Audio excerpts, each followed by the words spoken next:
নতুন সরকার প্রধান হিসেবে চাপ অনুভব করছেন প্রধানমন্ত্রী। সাংবাদিকদের কাছে গঠনমূলক সমালোচনা প্রত্যাশা। চীনা অর্থনৈতিক অঞ্চল সহ ৭,০০০ কোটি টাকার ৫ প্রকল্প একনেকে অনুমোদন। সাবেক আইজিপি বেনজিরকে দেশে ফিরিয়ে আনার উদ্যোগ, আবুধাবিতে প্রত্যর্পণপত্র দুদকের। বিশ্বকাপ ধরে রাখার মিশনে সকালে আলজেরিয়ার মুখোমুখি বর্তমান চ্যাম্পিয়নরা। ইতিহাসের অপেক্ষায় লিওনেল মেসি।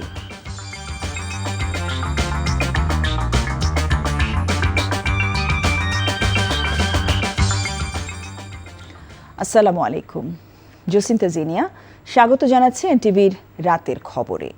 ক্রাউন সিমেন্ট শিরোনাম দেখছিলেন, এবার পুরো খবর।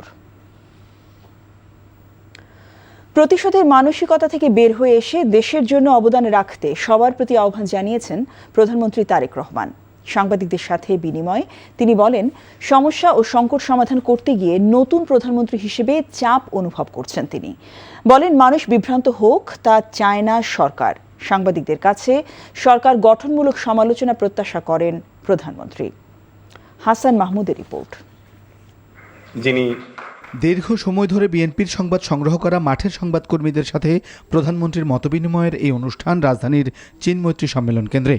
সাংবাদিকদের সাথে মধ্যাহ্নভোজে অংশ নেন প্রধানমন্ত্রী।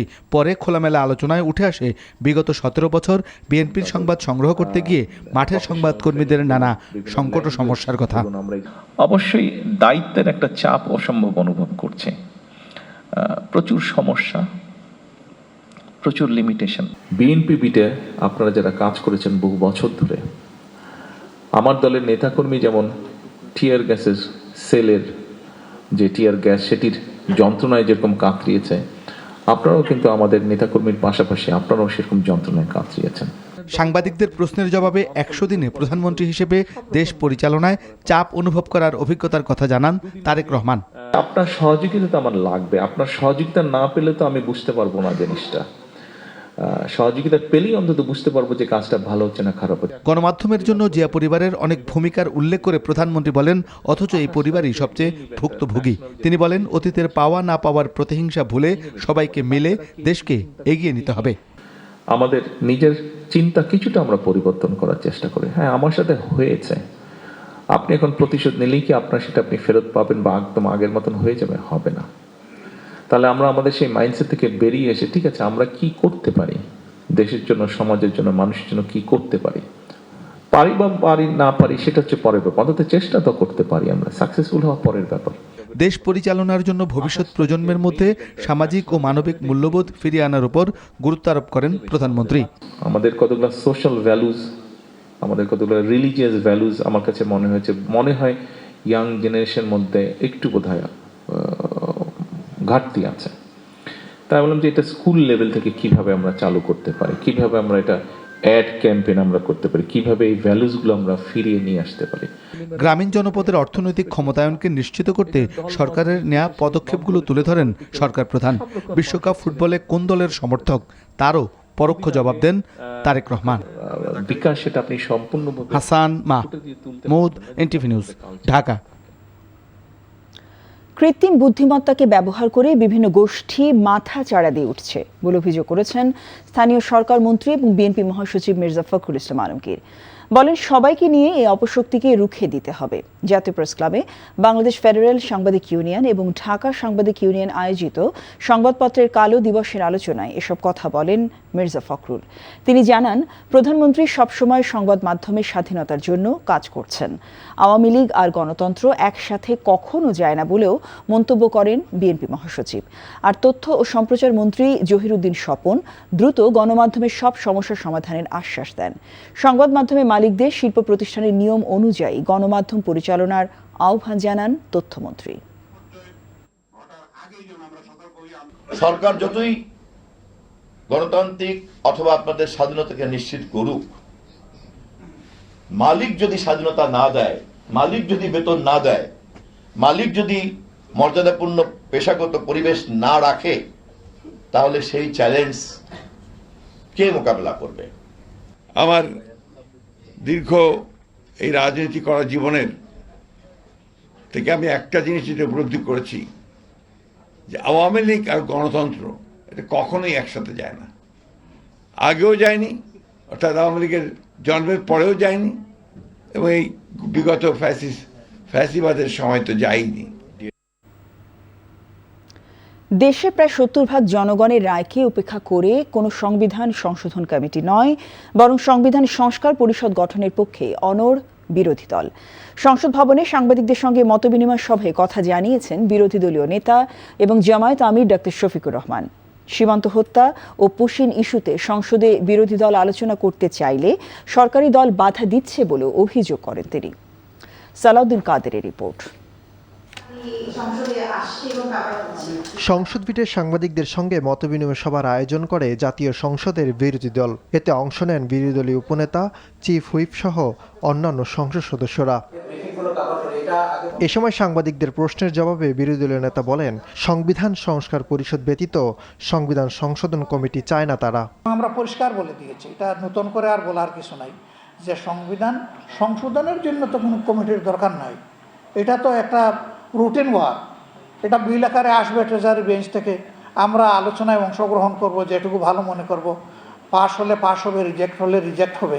এটার জন্য কোনো কমিটি লাগে না। কমিটির প্রয়োজন সংস্কারের জন্য। সংস্কারের জন্য যদি তারা কোনো প্রস্তাব দেন, আমরা তখন বিবেচনা করব। দেখেন, যেটা সংসদে সমাধান হওয়ার সংসদে হবে, যেটা না হওয়ার রাজপথে হবে। জামায়াত আমির বলেন, সীমান্তে হত্যা ও পুশিন ইস্যুতে সংসদে বিরোধী দল আলোচনার জন্য নোটিশ দিলেও তা প্রত্যাহারের জন্য চাপ দেওয়া হচ্ছে তাদেরকে। সীমান্তে পুশিন এই সমস্যা, আমার নোটিশদাতাকে ডেকে নিয়ে বলা হয়েছে যে এটা সেন্সিটিভ ইস্যু, আপনি একটু উদ্যোগ করেন। তিনি বলছেন আমি উদ্যোগ করব না। সেন্সিটিভ ইস্যু বলেই তো আমি আলোচনা করতে চাই, দেশের স্বার্থে, স্বাধীনতা সার্বভৌমত্বের স্বার্থে। একবার নোটিশ দেওয়া হলো 14 তারিখ এটা আলোচনায় আসবে, নোটিশ আমরা পেয়ে গেলাম, তারপরে আবার এটা প্রত্যাহার করে এটা বাদ দিয়ে আবার ওই দিনের কার্যসূচি ঠিক করা হলো। তা আমরা চেষ্টা করছি জনস্বার্থে এখানে মুভ করার জন্য। ব্যক্তি কিংবা দলকে আমরা প্রাধান্য দেব না। এখানে দল আমাদের কাছে কোনো বিবেচ্য বিষয় না, ব্যক্তিও কোনো বিবেচ্য বিষয় না। আমাদের বিষয় হচ্ছে দেশ এবং দেশের জনগণ। এই দুইটা স্বার্থের বাইরে আমরা সংসদে 1 মিনিটও খরচ করতে চাই না। এ সময় জুলাই থেকে জুনের পরিবর্তে জানুয়ারি থেকে ডিসেম্বর অর্থবছর করার দাবি জানান জাতীয় সংসদের বিরোধী দলীয় নেতা। সালাউদ্দিন কাদের, এনটিভি নিউজ, ঢাকা। ফ্যাসিস্ট সরকারের শাসনামলে দুর্নীতির পাশাপাশি প্রকল্প বাস্তবায়নে ব্যাপক অপচয়ও হয়েছে, এমন মন্তব্য করে পরিকল্পনা প্রতিমন্ত্রী জুনায়েদ সাকি বলেছেন, সে কারণে চলমান প্রকল্পগুলো নতুন করে মূল্যায়ন করে বাস্তবায়নের সিদ্ধান্ত নেওয়া হবে। দুপুরে একনেক সভা শেষে তিনি জানান, সভায় 7,003 কোটি 36 লাখ টাকা ব্যয়ে 5টি প্রকল্প অনুমোদন দেওয়া হয়েছে। শাহাদাত অভ্রের রিপোর্ট। 7,300 কোটি 36 লাখ টাকা ব্যয়ে 5টি প্রকল্পের অনুমোদন দিয়েছে জাতীয় অর্থনৈতিক পরিষদের নির্বাহী কমিটি একনেক। মঙ্গলবার সচিবালয়ে অনুষ্ঠিত একনেক সভায় এসব প্রকল্পের অনুমোদন দেওয়া হয়। অনুমোদিত প্রকল্পগুলোর মধ্যে 3টি নতুন এবং 2টি সংশোধিত প্রকল্প রয়েছে। প্রকল্পগুলোর মধ্যে সরকারি অর্থায়ন ধরা হয়েছে 4,536 কোটি টাকা এবং বৈদেশিক ঋণ থেকে পাওয়া যাবে 2,467 কোটি টাকা। অনুমোদিত প্রকল্পগুলোর মধ্যে সবচেয়ে বড় হল চট্টগ্রামের আনোয়ারায় চীন অর্থনৈতিক ও শিল্পাঞ্চল সংক্রান্ত প্রকল্প, যার ব্যয় ধরা হয়েছে প্রায় 4,100 কোটি টাকা। মাননীয় প্রধানমন্ত্রী যে পর্যবেক্ষণ এই প্রকল্পের সাথে দিয়েছেন সেটা হচ্ছে যে এখানে যে ওয়েস্ট ম্যানেজমেন্ট আছে, সেই ওয়েস্ট ম্যানেজমেন্টের বিষয়টি এবং ইটিপি যেটা করা হবে, পানির যে পরিশোধন, অ্যাফ্লুয়েন্ট ট্রিটমেন্ট প্ল্যান্ট, সেইটার পরিশোধনের কাজ এবং ওখানে একটি সোলার রাখার ব্যাপারে, মানে সোলার প্যানেল তৈরি, সোলার ভিত্তিক রিনিউয়েবল এনার্জি তৈরির জন্য 3টি বিষয়ের পর্যবেক্ষণ দেওয়া হয়েছে। প্রতিমন্ত্রী জানান, যেসব প্রকল্পের কাজ 60% বেশি সম্পন্ন হয়েছে সেগুলো দ্রুত শেষ করার উদ্যোগ নেওয়া হবে। অন্যদিকে যেসব প্রকল্পের অগ্রগতি 30% নিচে সেগুলো পুনর্বিবেচনা করে নতুন পরিকল্পনার সঙ্গে সমন্বয় করে বাস্তবায়নের চেষ্টা করা হবে। একই সঙ্গে প্রকল্প বাস্তবায়নে দুর্নীতি, অনিয়ম এবং অর্থের অপচয় হলে সংশ্লিষ্টদের বিরুদ্ধে কঠোর ব্যবস্থা নেওয়া হবে। দুর্নীতি তো হয়েছেই, অপচয় হয়েছে ব্যাপার। ধরুন আপনি একটা জায়গায় বাড়তি ব্যয় ধরেছেন, সেটা একটা সরাসরি দুর্নীতি, চুরি হচ্ছে। কিন্তু যে প্রকল্প নেওয়া হলো, সে বিল্ডিং হলো, কিন্তু এই বিল্ডিং কোনো কাজে আসছে না, বছরের পর বছর বসে আছে, এটা তো বড় আকারের অপচয় না? যে কারণে মাননীয় প্রধানমন্ত্রী একনেকের বৈঠক থেকে আইএমএডি ডিভিশনকে এই বিষয়ে তদন্ত করার জন্য নির্দেশনা দিয়েছেন। এছাড়াও অনুমোদিত প্রকল্পের মধ্যে রয়েছে প্রাণী সম্পদ মন্ত্রণালয়ের অধীনে পদ্মা, ফেনী, করতোয়া নদীতে বন্যা নিয়ন্ত্রণ ও সেচ সহ 3টি প্রকল্প। পাশাপাশি শিক্ষা মন্ত্রণালয়ের অধীনে 100টি উপজেলায় 1টি করে টেকনিক্যাল স্কুল ও কলেজ স্থাপন প্রকল্পেরও অনুমোদন দেওয়া হয়েছে। শাহাদাত অফরো, এনটিভি নিউজ, ঢাকা। পুলিশের সাবেক আইজি বেনজির আহমেদকে দুবাই থেকে ফিরিয়ে আনতে বাংলা ও ইংরেজি 2 ভাষার প্রত্যর্পণপত্র প্রস্তুত করে আবুধাবি সরকারকে পাঠাতে পররাষ্ট্র মন্ত্রণালয়ে পাঠিয়েছে দুর্নীতি দমন কমিশন। দুর্নীতি দমন কমিশন এক ব্রিফিংয়ে এ তথ্য জানান সংস্থাটির উপপরিচালক জনসংযোগ মোহাম্মদ আক্তারুল ইসলাম। মঙ্গলবার বিকেলে এই পত্র পাঠানো হয় বলে জানায় সংস্থাটি। এছাড়া এদিন ইন্টারপোল ও আবুধাবিকে পাঠাতে বেনজির আহমেদের দুর্নীতি মামলার সকল তথ্য উপাত্ত এবং প্রয়োজনীয় কাগজপত্র সংগ্রহ করেছে পুলিশের ন্যাশনাল সেন্ট্রাল ব্যুরো বলেও জানান দুদকের এই উপপরিচালক। 12 জুন এই খবর বাংলাদেশকে অবহিত করার পরই পুলিশের সাবেক এই বিতর্কিত কর্মকর্তাকে দেশে ফিরিয়ে আনার তোড়জোড় শুরু করে সরকার। পুলিশ সদর দপ্তরের এনসিবি উইং বেনজির আহমেদকে দেশে ফিরিয়ে আনতে সকল তথ্য সংগ্রহ করতে 3 ঘন্টার বেশি দুদকে অবস্থান করে। রাষ্ট্রীয় অতিথি হিসেবে যাওয়ার পরও দিল্লি বিমানবন্দরে ইমিগ্রেশনে বাধা পেয়ে তাৎক্ষণিক প্রতিবাদ হিসেবেই দেশে ফিরে এসেছেন বলে জানিয়েছেন প্রধানমন্ত্রীর তথ্য উপদেষ্টা ডাক্তার জাহিদুর রহমান। সাপ্তাহিক সংবাদ সম্মেলনে তিনি এসব কথা জানান। তবে এই ঘটনায় দুদেশের সম্পর্কে কোনো প্রভাব পড়বে না দাবি করে সঠিক আমন্ত্রণ পেলে অবশ্যই ভারত যাবেন বলেও জানান উপদেষ্টা। নাজরানা চৌধুরী রিপোর্ট। আমি মনে করি না যে বাংলাদেশের সাথে কোনো একটা টেনশন তৈরির জন্য ভারতীয় সরকার এটা করছে। 2024 সালের 5 আগস্ট পরবর্তী সময়ে ভারত বাংলাদেশের সম্পর্ক যে জায়গায় গিয়ে ঠেকেছিল তা থেকে বর্তমান সরকারের সময়ে অনেকটাই উন্নতি হয়েছে।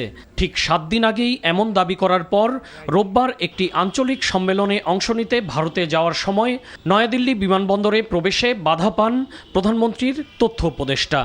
সোমবার দেশে ফিরে আসার পর মঙ্গলবার তথ্য অধিদপ্তরে তার নিয়মিত সংবাদ সম্মেলনে সাংবাদিকদের সবচেয়ে আগ্রহ ছিল তথ্য উপদেষ্টার সাথে ঠিক কী ঘটেছিল নয়াদিল্লিতে। আমি ওখানে একটা ব্যক্তি হিসেবে যাইনি, রাষ্ট্রের একজন প্রতিনিধি হিসেবে গেছি। ফলে আমার সাথে ওখানে যা হয়েছে আমার কাছে মনে হলো যে আমাদের ইনস্ট্যান্ট একটা প্রতিবাদ করা দরকার।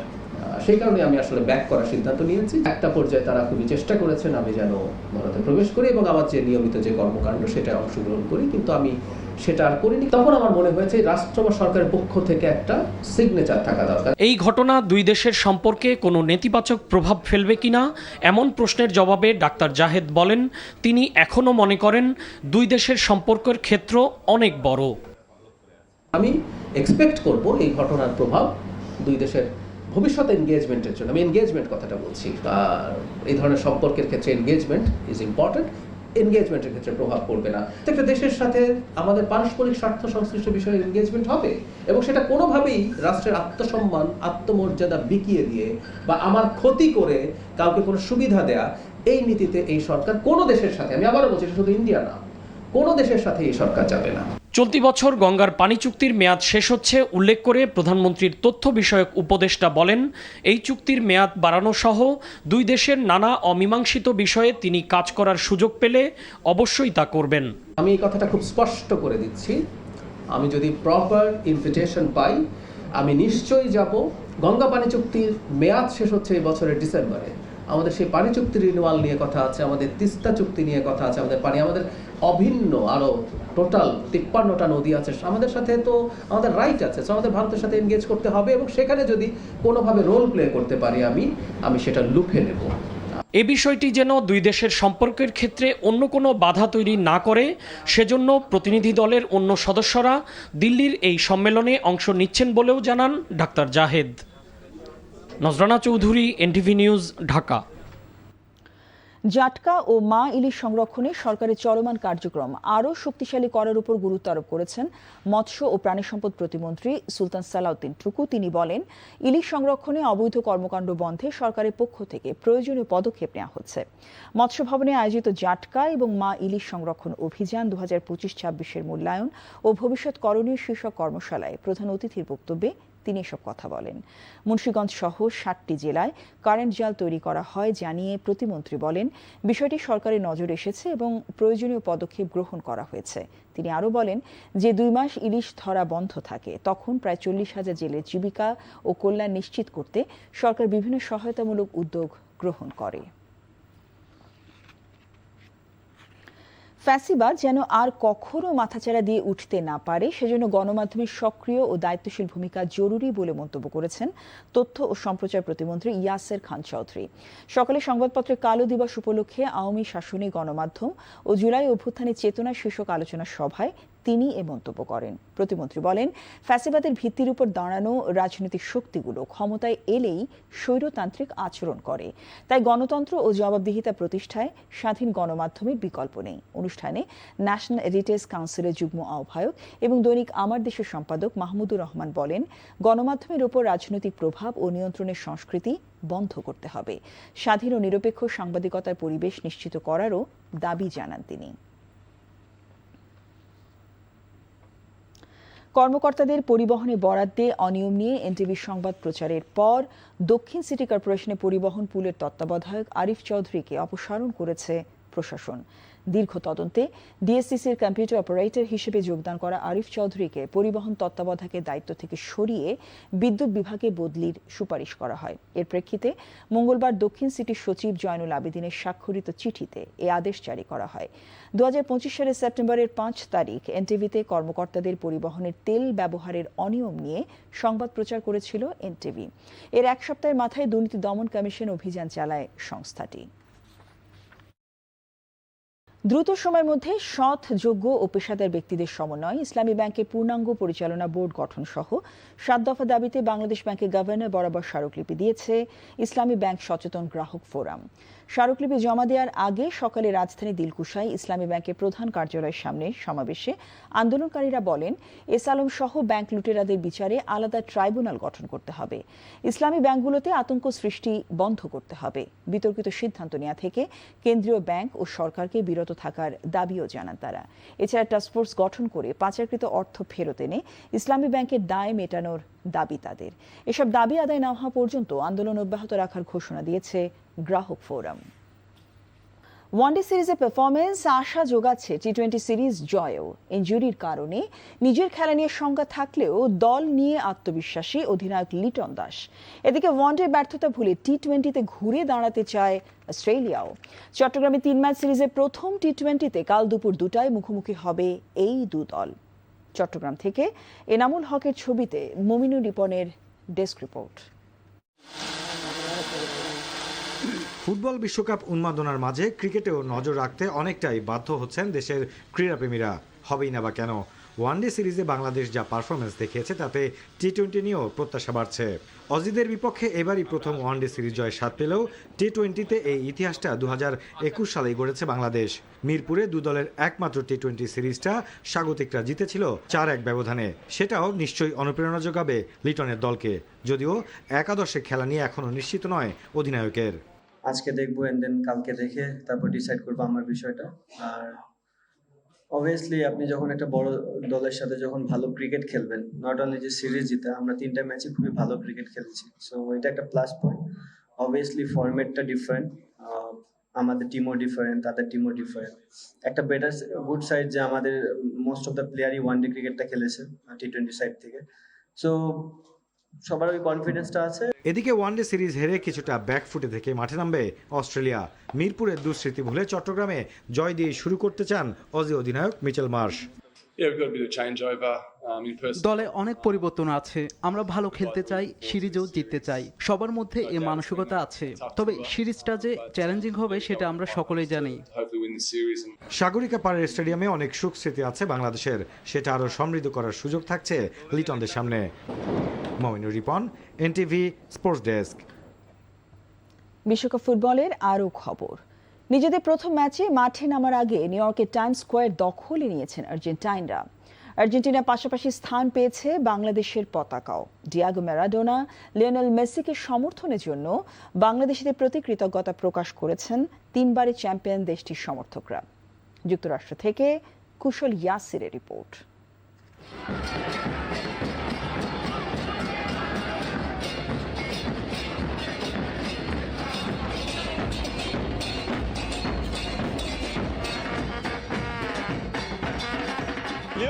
সর্বশেষ বিশ্বকাপে নামার আগে টাইমস স্কয়ার দখলে নিয়েছে তার দেশের সমর্থকরা, তার জন্য রয়েছে বিশেষ কিছু বার্তা।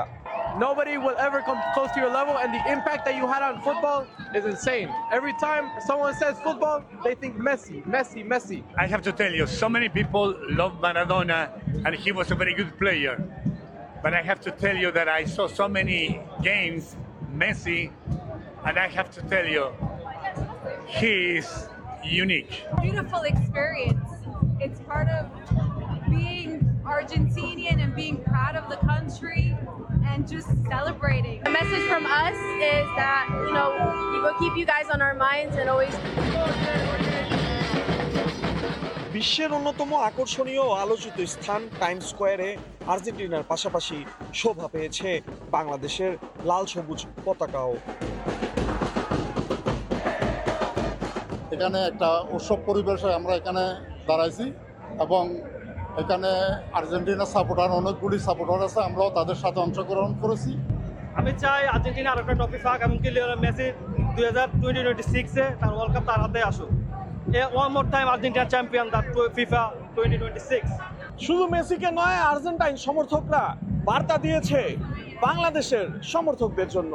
Bangladesh in Argentina is always friendly.